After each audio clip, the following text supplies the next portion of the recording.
Greetings and welcome back to EXanima. Now, I had planned to just cut out all of the fighting of opponents up to the sword and shield lady, who's right before the boss in the novice arena, but after that fight just now, I got to thinking, it's probably better if you watch me do fights. If you're seeking to learn fighting in EXanima, because you may notice and learn things that I don't think to talk about without me actually saying anything about them. Also important, every now and then you may see a new tip. Like this one, watch your opponent closely and land your attacks when they are most vulnerable. This is essentially what I was trying to explain as becoming extraordinarily necessary on the mini-boss. And also important for all of Expert. Enemies become much smarter and much less likely to leave an opening for you, and you need to create your own openings. Now, this can be applied with things like heavy weapons and smacking the opponent heavily enough and in such a way that you quickly give yourself an opportunity to start another attack and throw them even more off guard if they don't try to get out of the way or react. Or just knowing how your weapon works so that you can do things like this. And if you notice, he tried to block with his one-handed weapon there, but because of the angle, it still clipped him on his shoulder, and basically it pushed his weapon into him. Now, that's essentially the way I killed him that entire fight, is that I was just in a nice, consistent flow, probably aided by the high balance of my two-handed sword, of just swinging at him when I noticed him starting to do something, and then clipping him on his shoulders. Now, of important note, remember to grab the suede shoes, and then move on to the next one. You'll notice there that I started the left to right swing. That's because this enemy very frequently will, as soon as the match starts, step in to go at you with an attack. So if you do the same, then as long as he does that, you will probably be able to just immediately get up the fight started with a clip on his waist. Also, because of the weight of his weapon, it's very easy to just block an attack that he does and then step in and clip him on the right leg, because he's having a much harder time bringing it back up into a defense position. On to the next fight.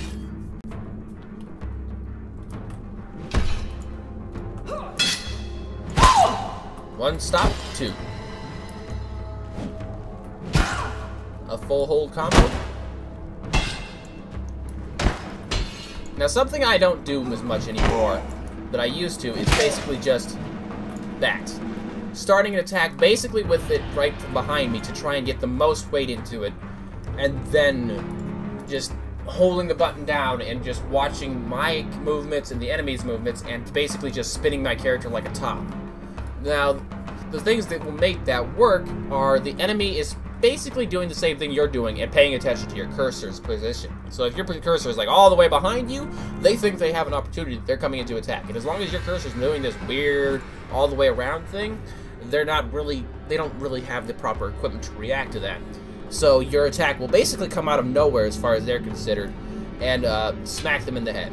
Now, what I began to find out towards the later ends of Novice as I was going over and over and over through all of the matches, because I was losing a lot, and later on in Expert, is that this is a highly risky thing. It leaves you completely open, and also it doesn't really reward you with much damage, because like I said, the game really considers whether or not your cursor is currently aiming at the enemy when your weapon strikes them for how much damage it does. So if you're just wildly swinging it around, you may frequently clip your enemy, but you're not going to be doing the kind of damage you could be doing if you were being tactical with it. Now then, this is often a place where I die. Once I picked up his weapon, a fight of equalized weapons against the opponent you got the weapon from can often be a very war of attrition type thing. Now, I've just done this so much that I'm basically knowing what to do here. Alright, there was an example of me just holding it down and swinging it. Oh, wow. Rough stuff, this game. Anyway. Already looted all of the things from him, so we're going to go ahead and move on to the next one. Just giving me a moment to take a break here and calm my nerves. Alright. Oh dear, I forgot my timer. Oh well. all we've got is 2 fights left anyway. Now, a good thing I like to do to start this fight off with is to try and swing from the left to the right, because she will, as likely as other characters, try to start the fight off with a quick attack. But not always, so I didn't get anything for it this time. Now, you'll notice there that even though I didn't get much damage, I gave her a nice, good, heavy shove with my weapon. And that's kind of something that you can get with a two-handed, heavier weapon.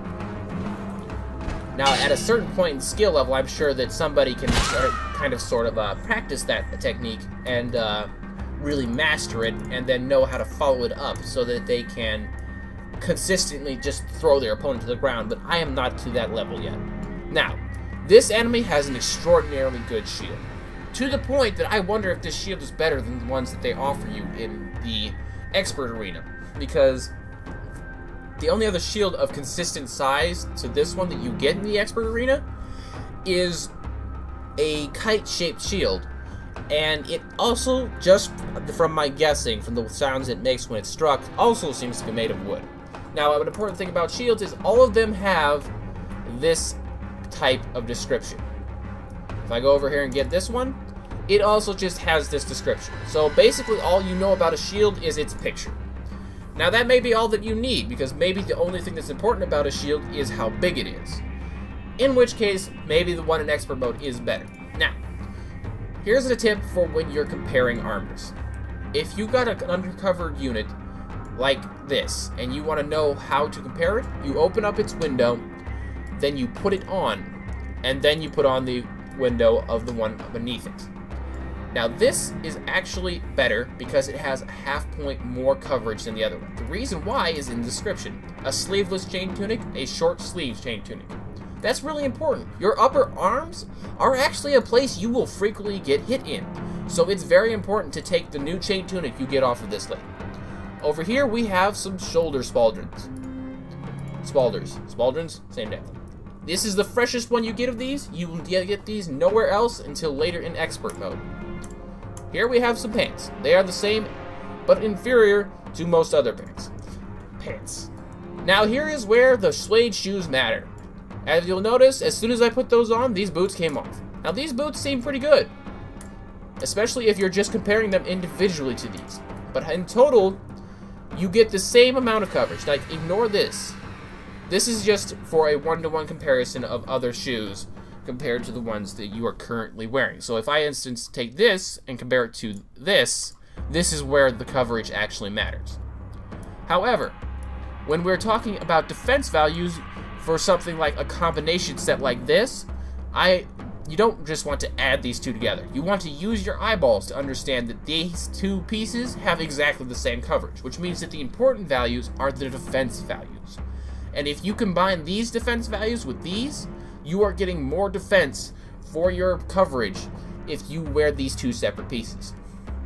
Now, I think this also applies if you just grab any pair of shoes, but the suede shoes that you get off of, I believe, Mason Shieldman, are much better than all of the other shoes. I, as a matter of fact, kept this combination through all of expert mode until I just got chain shoes, I think, and then plate spalders. I often get stuck on medieval terminology for specific pieces of equipment, so kind of excuse that when that happens. I can't think of the word for sabatons? Sabatons. When I got some plate sabatons, I finally replaced these, I'm pretty sure, but this combination can get you through the game. Now, an important thing to note is that just because a piece of equipment comes off of a later enemy doesn't mean that it's necessarily better. These ones we got earlier on are actually better. Next up, we have the gauntlets. The gauntlets we have are exactly the same. However, because I like to take trophies with me to mark how far I've gotten with my progress, I'm going to go ahead and take those and loot them and wear them. Up next, we have the boss. Now, this guy is going to kick your ass. I'm just going to... Ow. Like I said, he is smart. He knows what he's doing with his weapon, and if you don't know what you're doing with yours, he's going to kick your ass all the time. However, he is still vulnerable to standard tactics against polearms. A block followed by an attack will often get a hit in just because of the way he has to swing his weapon. He will frequently leave his right leg open, or just his head open based on how your weapons collide. And there we have another brilliant example of why I am not fond of the double-click control for the overhead. I started an overhead there. I didn't mean to. I was just putting out two inputs for attacks too close together, and the game decided that, oh, I must want an overhead. No, I didn't want an overhead. An overhead completely dropped my guard, put my weapon way too high, and even though I tried to cancel it and started a block, too late. It was far too late against an enemy with this well set of an AI. So that's just kind of a test example case of why I think that overhead control could stand to be mappable to a separate key than just being the double. Now, I do want to say that the double click should stay there. It should just maybe be a toggle control. You should be able to toggle whether or not you want to control it with a double click or a separate input. I just think that that would be great, in addition to a lock-on mechanic to control the camera. Anyway, this enemy, even if you beat him, you cannot loot him. As soon as you defeat him, it will say, congratulations, you've defeated all of the opponents in the novice arena. Your screen will start doing this spin, and while you'll have mouse control, you won't be able to click or adjust anything on yourself or your opponent. I'm pretty sure you won't even be able to open your inventory. I don't know about that. Yeah, you won't even be able to open your inventory. It's basically the same as a defeat, only a victory. And then it will unlock expert mode for you. Now, to save interest, I'm not going to go through that area again. I gave you the tip you needed for that guy. Even if I give you all the tips in the world, it's still not going to be as good as just getting in there and hammering the tactics into your body yourself.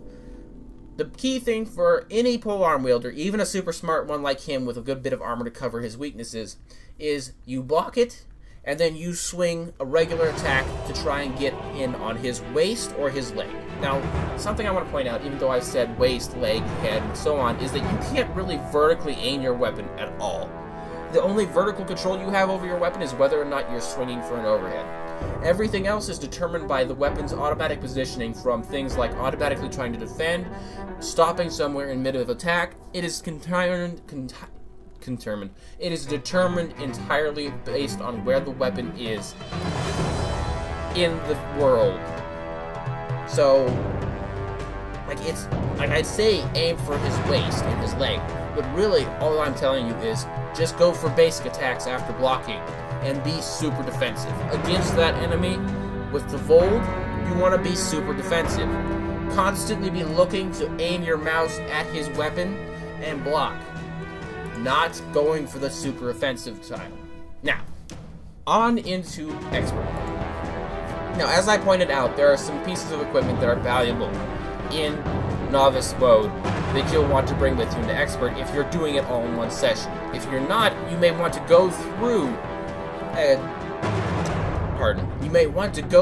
novice mode again up to the character with the two-handed sword that I'm currently wielding to get the Suede shoes, because this game, in here, they'll start you off with pretty much all of the effective pieces of equipment, but some of them are inferior. These appears to be exactly the same. Huh. I somehow thought that this tunic was better than the ones they provided you. I appear to have been mistaken. Now, an important note, if you want to compare things in here, is that you need to drop this here. If you drop it here, it will fizzle into the ether, and you can never get it back. So, to compare the things they're offering, this is actually something you may want to consider for yourself based on what equipment you're building. This is a long-sleeved one, it has more coverage, but this one has a little bit more defense. I'm going to go with the coverage, because I think that as a two-handed sword wielder, my arms are very exposed a lot of the time. I'm more likely to get hit by them. If you're just getting hit in the body a lot, you probably can keep the other one that's going to be blocking the slash damage. I am, however, going to be going for the other one. Now, this is the first time where it matters. Once you get into this mode, put on the gambeson, and voila, you are done with that layer of equipment. You will never need to put on another one unless you just want to change the color. Why you would want to change the color since you can never see it anyway, I don't know. But The pants and the shirt you get from here in the default offering of equipment are just better, and they're going to stay better until you get... Well, actually, no. As a matter of fact, chain leggings go on top, so once you pick up these things, you're never going to replace them, really. Of note, though, some key equipment pieces are going to be offered. Some that aren't, however, are the suede shoes, which are better than the ones they offer you, and go with the leather van braces? Greaves. The leather greaves. And the leather cap. Now, all of the priority weapons in this mode will be offered to you from the opponents in the previous one. Even the boss's weapon, which you actually couldn't loot. So, don't worry about going through novice mode for weapons. They're going to give you all of the relevant ones here. The upgraded mace that the dude had, the sword and shield combination that she had, the axe that the axe lady had, the hammer, and the volt. All important weapons are already offered. Now, I need to go ahead and stop the recording for a second so I can see how long I've been running. I'll see you in just a moment. Welcome back. I've got 4 minutes. That's just enough time to fight one enemy, maybe two. Timer start, and let's get rolling. Meet expert mode. Enemies are much more armored. You hear that clinking and clanking? That was both of us, not just my chain. Now this first enemy in expert mode is a chump. Now he's going to be a smart chump compared to everybody in novice mode, but he is a chump. His weapon is not the most balanced thing in the world, and he is easy to get into the guard of. You could literally just block and smack him to death. Case in point, I am going to try and demonstrate. Oh, but watch out for the overhead. The overhead hurts.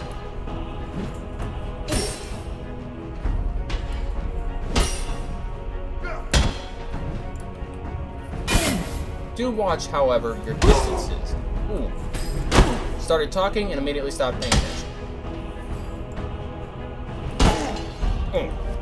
So yeah, even if he is a chump, he's still an expert enemy. Don't underestimate him. You'll have to excuse me, I seem to be having some throat troubles as to talking so much. I really need to take a drink, but I'm not going to do so because I've only got 2 minutes left. Ooh, now I missed there, but as that may have demonstrated, it's very easy to start the match off with a nice, strong swing into him. And give yourself a quick advantage. Because he is also guilty of the attempt to charge you tactic. Oh, God. So, of note, his weapon is unwieldy, it's easy to block and then counterattack. But if he hits you, it is going to hurt you pretty badly. You'll also notice that this enemy, much more than the previous novice enemies, walks around a lot. And as soon as I noticed that, I realized why I was doing so poorly against him. In expert mode, you're going to need to learn how to walk around while swinging. And you're going to need to have a solid grasp about how moving during certain swings affects your weapon, your balance, and your stance. Now, let's take a look at these tunics. Oh dear. Ha! I am an idiot. I took off the tunic, the leather tunic, and I didn't put it back on, so I'm short 1 piece of armor that I could be wearing. However, if we look at this, his is a sleeveless tunic, so we don't even have to look at the stats. We can just read that and know that it's inferior. Chain leggings, however, go on top of your regular cloth pants. Now, something I would like to point out.